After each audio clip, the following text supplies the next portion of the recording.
Romania's pro-EU leftist parties appear to have staved off a resurgent far-right in a parliamentary election Sunday. Initial results show a pro-Western coalition led by the Social Democrats has gained enough votes to form a government. However, the far-right will remain a substantial force in the legislature. Analysts say Romania is seeing its most fragmented parliament in decades. Far-right groupings had campaigned over budget problems and the cost of living and fears of spillover from the Ukraine war. Pro-European mainstream parties, meanwhile, have angered their voters with infighting and corruption allegations.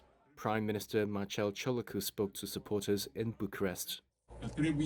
I believe that we must all look carefully at today's result. It is an important signal that Romanians have sent to the political class.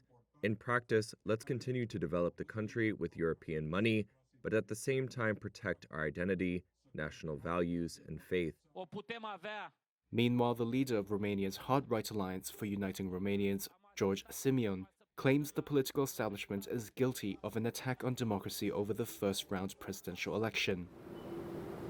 The country's top court is expected to rule Monday on whether to annul that vote, held late last month. That's after a shock result raised suspicions of interference in the campaign.